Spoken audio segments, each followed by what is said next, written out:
this one verse, the last two lines, saying the last three lines, the Lord of death shall certainly take us too, and if we are not prepared with knowledge, we shall no doubt know terror and regret. Okay, so yesterday we talked about just the practical way of preparing, by having a living will and a regular will. And that's not only practical, but in terms of worldly affairs. But if you do that, then it frees your mind at the time of death. So you're not thinking about who to give what to and what they're going to do with it, and so on. And so you can turn your mind to the Dharma.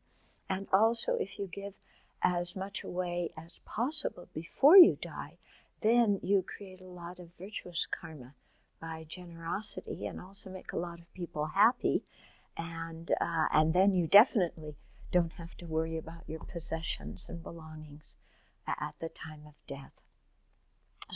So it helps in the sense of karma too, doing all that kind of practical preparation.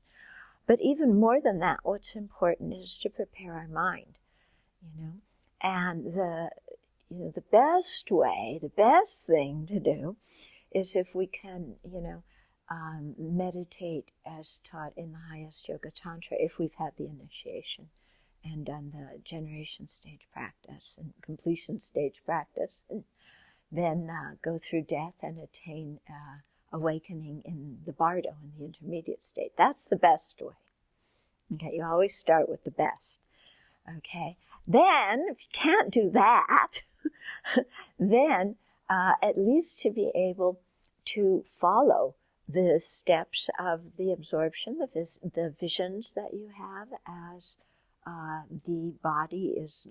the elements in the body are losing their power to support consciousness, and do completion stage meditation in general, or do it according to the generation stage. Okay, but all of this requires the initiation and, of course, the training, very diligent training while you're alive.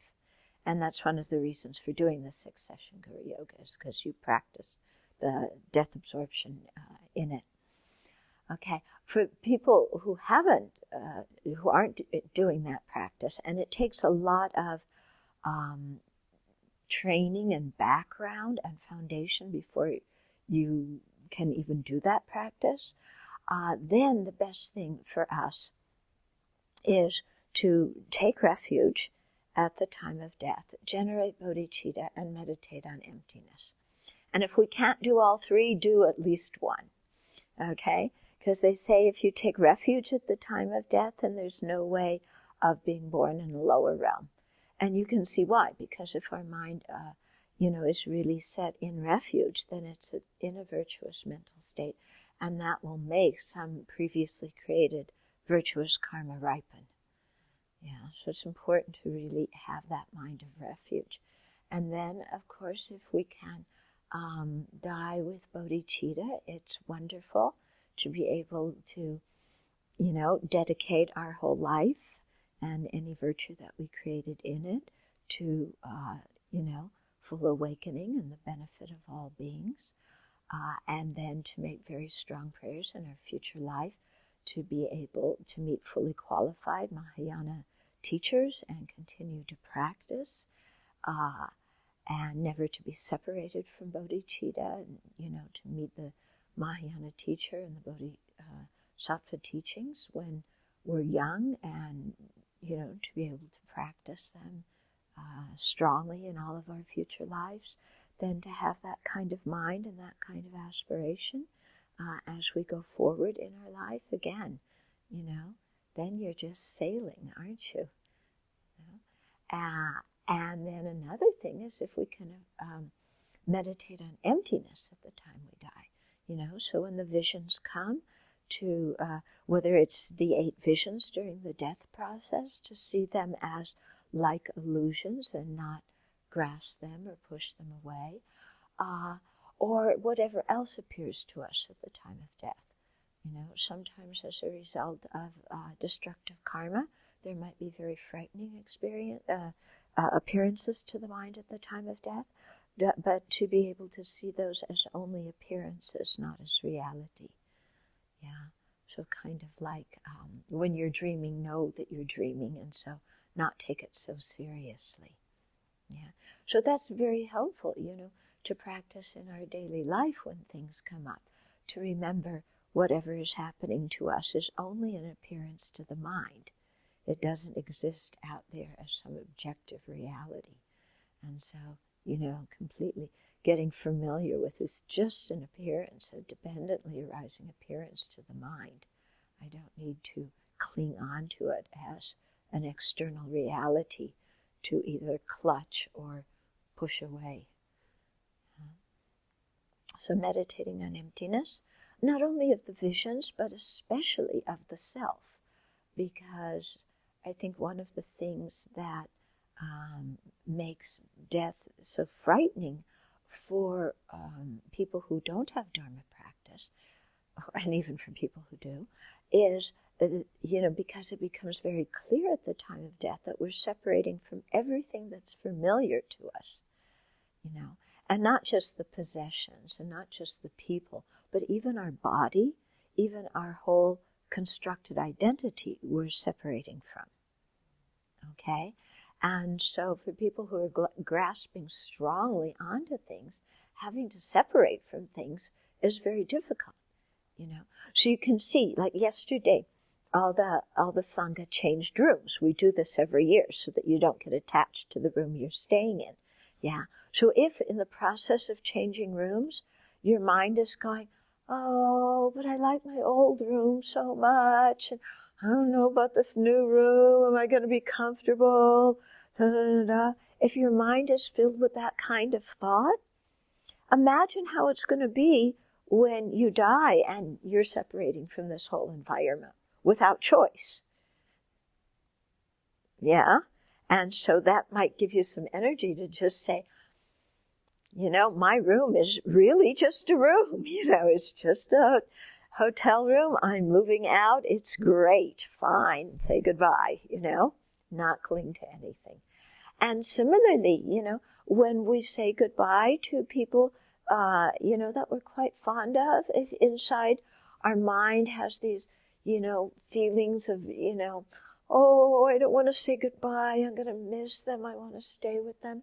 Then imagine what that's going to be like at the time of death, where you have no choice. Yeah, I mean, now in our life we're separating from people. We may get to see them again. At the time of death, forget it. Yeah. So, if we notice that kind of, oh, I'm going to miss them, I want to be with them during life, then, use that as a wake-up call to really increase our meditation on impermanence and death.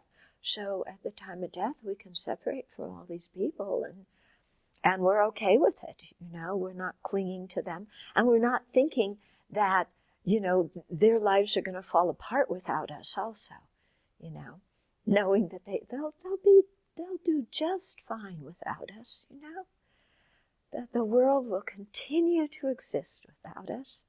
Amazing, isn't it? So it's very helpful to think of those things. Or, if we're disappointed because somebody isn't appreciating us for, our status or isn't treating us the way we ought to be treated, then think the way of how it's going to be at the time of death. Yeah? All these visions we have, all these karmically created things, are they all going to treat us the way we think we should treat us? Are they all going to look at our certificates from this life and say, oh, so you're a so-and-so, you must be very knowledgeable? Forget that. That's not going to happen at the time of death or in the bardo. Yeah? So our whole identity that we cling to of, well, this is who I am, either in a puffed up way, or also if we have this self-deprecating thing of, oh, I'm so unworthy, I'm so this, I'm so that. All of that's going to be gone at the time of death too. Everything we use as evidence for how lousy we are, that's also going to disappear. Yeah? So clinging on to our identity is useless at the time of death. So, when we cling on to our identity during our life, and it can get really intense when we do sometimes, and we can get very upset when people don't treat us according to how we think we should be treated, according to our status and our identity and who I am, then think of the way it's going to be at death. When you don't have an identity, yeah, and you're just sailing on, okay? And so it really, Lama Yeshe used this one image that I've always found so helpful, of a bird on the bow of a ship just taking off. The bird doesn't look back, the bird is looking forward, and the bird doesn't leave any trace in the sky. The bird is somewhere in the sky at one moment, the next moment in another space, and where he was, gone. Just the sky again, And the bird's fine with it. Yeah. The bird doesn't need a history of its identity and its life, and a legacy and everything to leave behind. It just goes forward, And so I think if we can go forward, with refuge, with bodhicitta, with, some understanding of emptiness, then death doesn't need to be frightening. So this is what our work during our life is to prepare our mind for that moment, and in the process really prepare our mind during each moment, so that we're not living full of afflictions and then thinking at the time of death, that's when we switch into Dharma mode and practice. That's not going to happen, okay? Because it's all just based on familiarity and habituation, and so to really practice starting now.